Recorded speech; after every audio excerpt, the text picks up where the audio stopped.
Hello and welcome to this short webinar on AI agents and how we can move from vision to actually getting value from them very rapidly. My name is Ryan Patrick. I'm the founder and CEO of Ocomonics. We've been working with digital assistants pretty much since the launch of ODA in 2018. We've done over 30 implementations globally, and we are leading the way in agent technology and working with some of our very pioneering customers. Quick bit of housekeeping about the webinar. I will present for about 25 minutes and leave 5 minutes at the end for questions.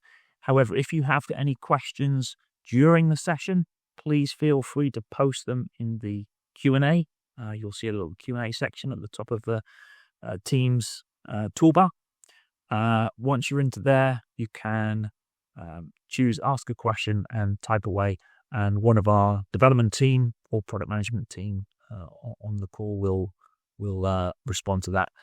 If there's any left over at the end, we'll handle those live in the last 5 minutes. We've also got a very short poll at the end of the session. Would be helpful to us if you would fill that out if so inclined. So let's dive in. Although this webinar is about agents, I'm going to start with a kind of bit of history and what chatbots have looked like and behaved like pretty much for the last 6 years. Highlighting, in fact, how now some of their shortcomings are becoming apparent in the world where we're getting used to ChatGPT and the like. So I've got a recorded demo here for the sake of expediency. Let me kick that off. So I start off here asking a simple question: when was I last paid? And I get a good response. It tells me how much I was paid, when I was paid, and some links off to view my payslips or view all of my payslips. Now, this is classic intent-based chatbot where questions or what the user types in is mapped onto one of a fixed set of actions that the chatbot can take. But we're in a world today where we're all used to interacting with ChatGPT, Microsoft Copilot, the likes. So it's natural that I might go on and then say something like,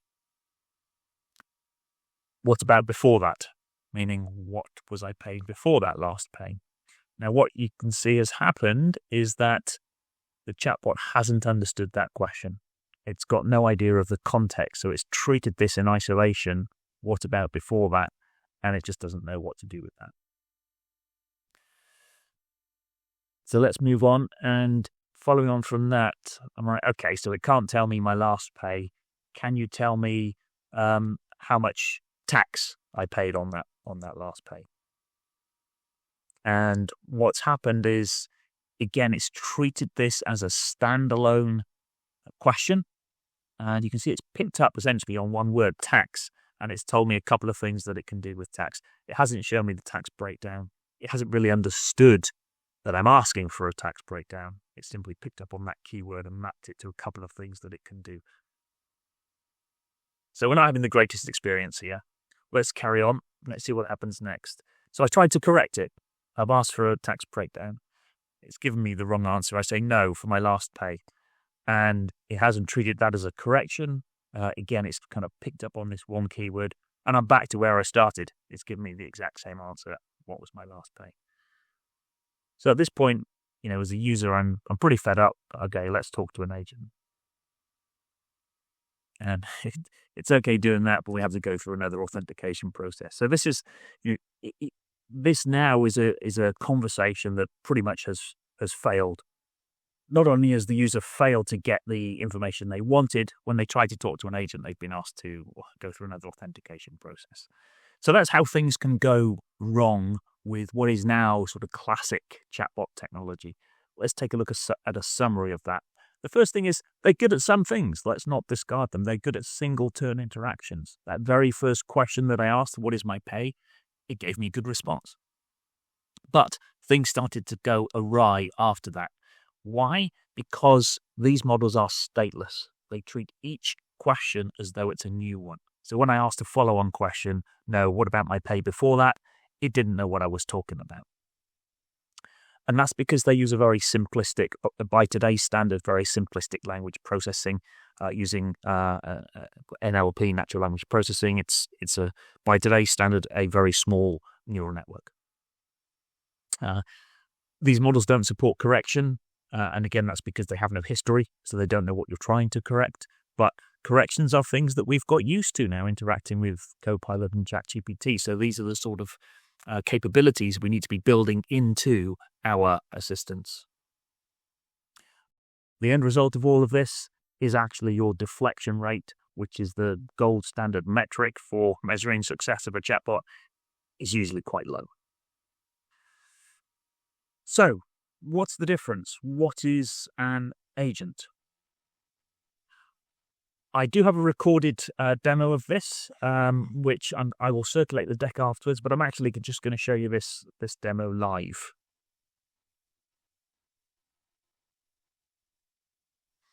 So here I am logged into Oracle HCM, and then I'm going to ask, when was I last paid? Pretty much the same question we started off the chatbot conversation with. And you can see it's come back and given me a similar answer. It's told me I was paid on the 1st of March and I was paid $683. What about before that? So now I'm referring to my previous question and answer. And let's see what the agent does. So we're now talking to a pay agent rather than a pay intent. And it's understood my question. It's understood as referring to the pay before the 1st of March. And it says I was paid on the 23rd of February. Obviously, this person's paid weekly. And I was paid almost exactly the same amount, $683. Can you tell me the breakdown of tax on that? And what it's doing here, of course, is drilling into the details of that payslip. So it took a little bit longer, just like it would take a human agent a little bit longer to look up some more information. And it's gone away, and it's understood I was talking about the pay before my most recent one, the one on the 23rd of February, and it's gone in and looked at all the tax deductions that were made from that payslip and given me those values. What it hasn't done is given me the total, so I'm going to ask, what does that add up to? So notice in this question, there's no context at all. If you took that in isolation, it means nothing. But because the agent is clever and it's got a history, it can look at its response to the previous question, figure out there's a collection of numbers in there, add them up, and give me that total. So not only can you retrieve information with agents, you can also manipulate them as you see fit. Just summarizing the benefits of agents, they have memory, unlike the chatbot technology. So that enables follow-up questions. That also means you can refer to information from your previous answers, as I did with what does that add up to? And they can process and manipulate the data you get back. So that question, what does that add up to, is taking data I've previously retrieved and then performing a calculation on that information. We didn't see it in this demo, but they can handle corrections. If, for example, it had misunderstood what week I was talking about, I could say, no, I meant last week or next week or the week beginning the 1st of April, whatever it might be, and it will reprocess your question and factor in that correction. And this is all possible because we're no longer using a relatively small neural network trained for natural language processing. We're using the power of these vast large language models like ChatGPT to understand what the user's typing in and structure responses and also determine what information is needed to provide accurate answers. What that gives us, as we've just seen, is truly natural human-like interactions. It's literally like talking to a person. Where does this leave us? I mentioned the gold standard metric for determining success, measuring success of this technology is deflection. This actually gives you high deflection rates, and people actually enjoy using these things. You get a lot of high self-service, and that means fewer calls, fewer tickets going through to your support agents. So that's what agents can do. Now, how do we actually get hold of these things? Well, you've probably all heard about the agents that are coming in Oracle HCM, supply chain management, expenses, and so forth. Let's talk a little bit about those. So the agents that you get with Fusion out of the box appear on a contextual basis as part of a guided journey. So, for example, if you're going through the open enrollment journey, at the top of that page, you'll get a little box where you can type in a question. You have to select the topics that you want that question to be resolved against. And these topics actually map onto documents that you will have uploaded, so policy documents typically. And that question will then be answered. You'll get a little panel that pops up on the right-hand side of the page, and that then is very much like a chat widget. You can ask follow-up questions and conduct your conversation all of the time, querying just those documents that have been uploaded and that you have selected to run your query against. One thing to point out, so this technique of querying documents with an agent is called Retrieval Augmented Generation, or RAG. And one thing to point out about RAG is that it doesn't work out of the box. You really have to configure this to work with your specific content. Sometimes that means restructuring your content so that the agent can properly extract information from it. Sometimes if you have the flexibility, it will mean altering the instructions that you give to your agent to enable it to better extract the information you want in response to the kinds of questions you expect. So today, in HCM, in Fusion, the only type of agents you have are contextual based, and they only work against documents that you've uploaded. On the roadmap for 2025, timing to be determined, will be augmenting these agents with the ability to access business objects, so to pull information out of HCM. For example, how much vacation have I got left? Now, that business object access is read-only. So if you want someone perhaps having retrieved their absence balance to book an absence, they will not do that inside the agent. What will happen is the agent will surface a deep link to the Redwood absence booking page, and they'll go off and complete the transaction inside the standard Redwood HCM page for absences. And then the final thing, and I think this is quite a way further out yet, is in addition to context-based access within guided journeys, there is a longer-term plan to have a centralized access, one place, one chat box, perhaps at the top of the Fusion homepage, where you can perhaps select a different collection of topics and ask any question. So you're not going to ultimately have to navigate to the actual page where you want to ask the question, but the idea is that there'll be this chat interface called Ask Oracle, where you can ask anything, and it will then take you to the right place to continue that conversation. So that's what you have and are getting inside HCM. So in order to answer the question, how do we go beyond HCM, I want to first take a step back and look at what defines an agent and how do these agents actually run. So the first thing to say is that an agent is actually quite a simplistic thing in terms of how it's defined. There are really only two aspects that define an agent. And one is the instructions that we give to the large language model to guide it to give us the information and the interactions that we want. We call these prompts. You're probably familiar with that term from working with, again, Copilot or ChatGPT.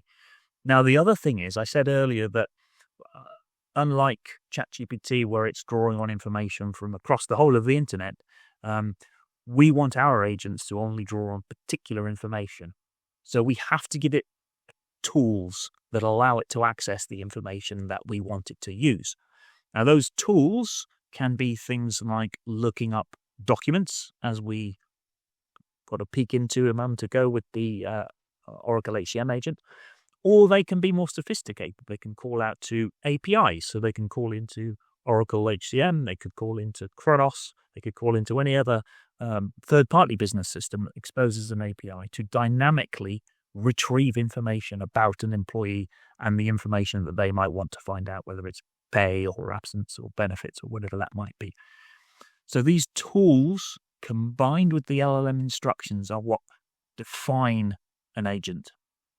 Now, once we have an agent definition, and by the way, these definitions are really quite generic. The instructions are literally English words, and the tools are defined in a standard programming language like JavaScript or Python. Once we have these, we have to have somewhere to run them, someone that can execute that logic, and we call that an agent framework. Now, Oracle Fusion has an agent framework. Right now, it's designed to work with tools that are one particular type of tool that pulls information from documents, and you don't really see the prompt. So that's kind of hidden inside Fusion. That's been built for us by Oracle. There are other agents.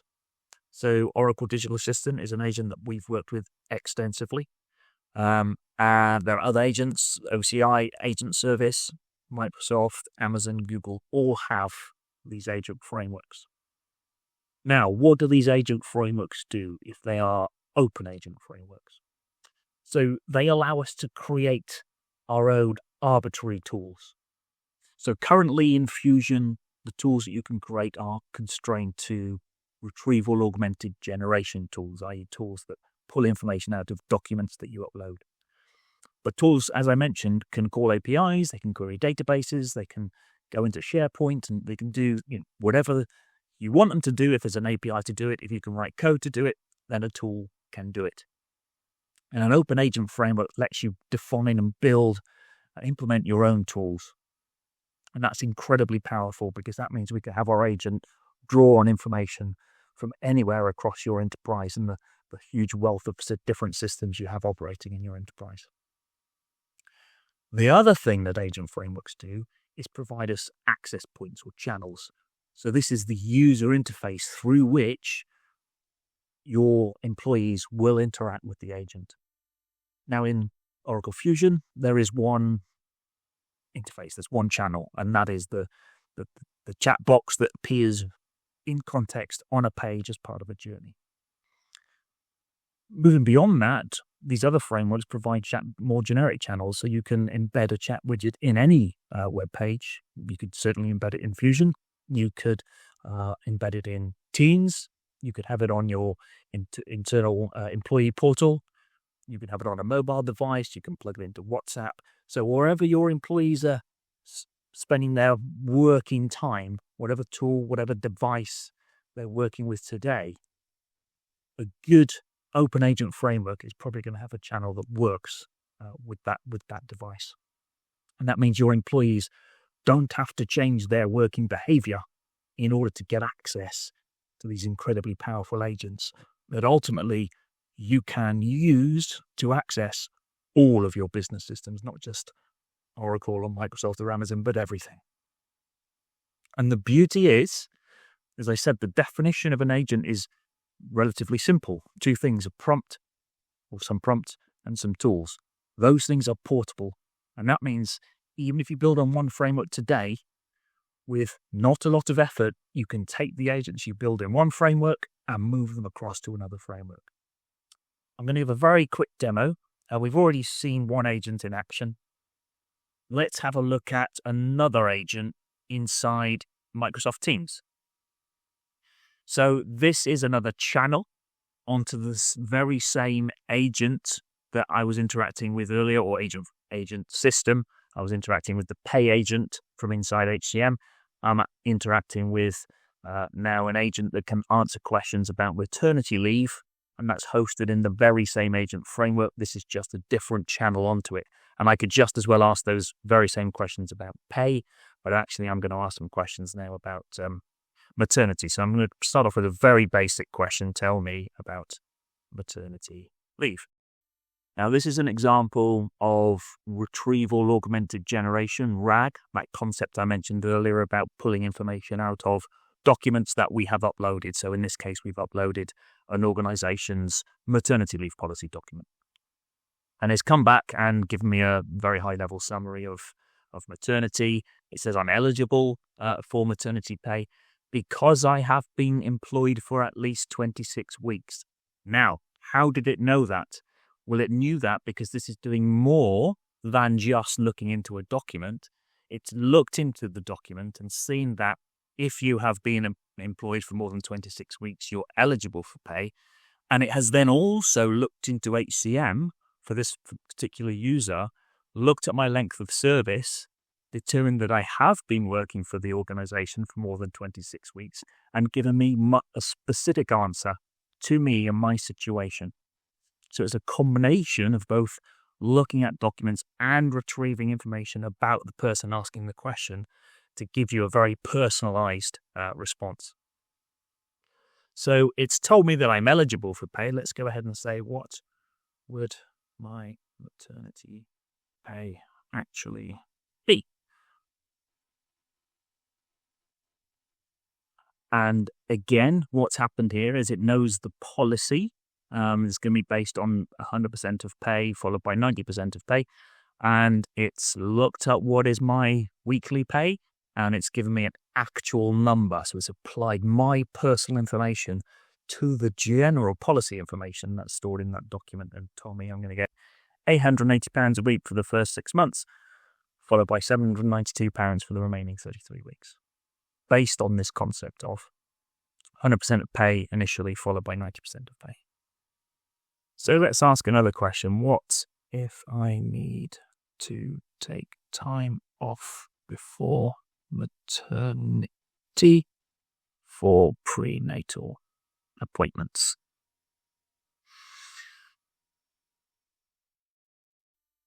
And there's a very simple response. You can take paid time off to attend antenatal appointments and classes. Okay, great. How is my holiday affected by maternity leave? So I'm using the UK term holiday. Obviously, US, you might say vacation or annual leave. And it's choose to add your holiday to the beginning or end of your maternity leave as a block. Various clauses about holiday being carried over if your maternity leave spans the end of the year. Brilliant. How much holiday have I got that I could add at the start of my maternity leave?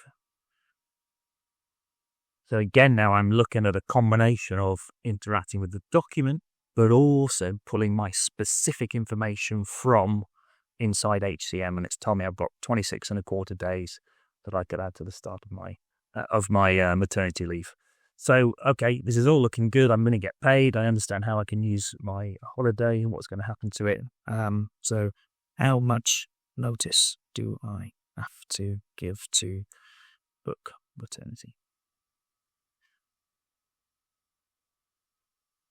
I need to give 28 days notice, and I have to supply a certificate. Perfect. And how do I actually apply? And in this particular organization, requesting maternity leave is not something that you can do through a form, an electronic form. So you actually have to fill out a paper form and submit it from within 20 weeks of the baby's due date. So it's taken me on that whole journey. I've used information from policy documents. It's been combined dynamically with information about me, pulled from inside HCM. I'm referring to previous answers. This last question, for example, there's no mention of maternity leave whatsoever. How do I apply? It knows what I'm talking about. It tells me how to apply. So this is an agent that is able to access multiple information sources, both dynamic ones and static ones. Combine that information together.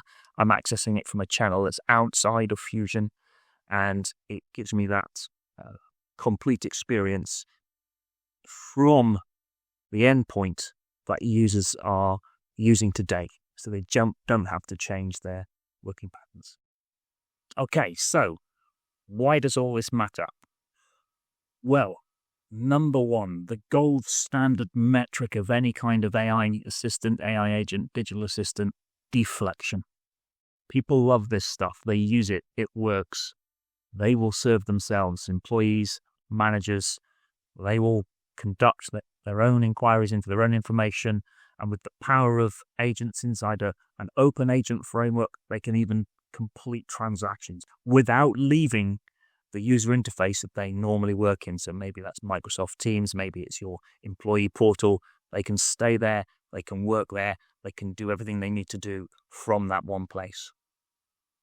Efficiency. So these agents don't have to be helping employees and managers self-serve. They can be helping your support staff. So maybe inside HR or your benefits team, when inquiries do come through, perhaps more complex ones because they haven't been deflected by the agent, well, then you can have an agent that is designed to help your live agents pull information back quickly, run calculations, so you can improve efficiency in the back end as well. And with an open agent framework, you can access all of your business systems. So you can go beyond Fusion. You can plug into ServiceNow. You can plug into Kronos.